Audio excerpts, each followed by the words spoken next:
Salam dostlar, funksiya mövzusuna aid belə bir çalışmanın həllinə baxaq. A həqiqi ədədinin hansı qiymətlərində f(x) bərabərdir 7x plus kök altında 1 minus a bölünsün x kvadratı üstəgəl ax plus 1 funksiyası istənilən x üçün təyin olunub.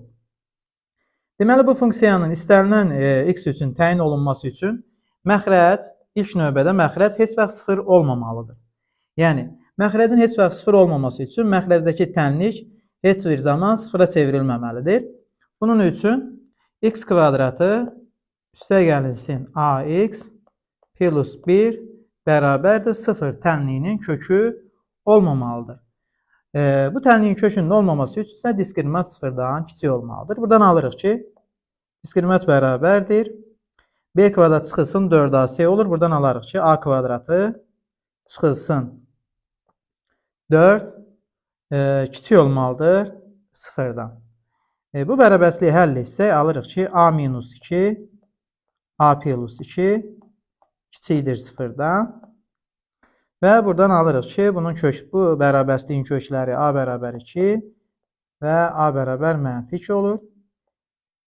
İntervallar üsulundan istifadə etsək, mənfi 2 ilə müsbət 2, 2-dən sağdan qiymət verdikdə bu bərabərslik müsbət olur. 2 mənfi 2 arasında mənfi olar, sol tərəfdə isə müsbət olar. Deməli, bu bərabərsliyin həlli mənfi 2, müsbət 2 aralığı olacaq. Və verilmiş funksiyanın sürətinə baxdıqda isə a-nın alacağı qiymətlər kök altında 1 minus a olduğu üçün 1 minus a böyük bərabər olmalıdır 0-dan. Buradan isə alırıq a kiçik bərabərdir 1-dən. Bu da edər mənfi sonsuzluqda 1-ə qədər.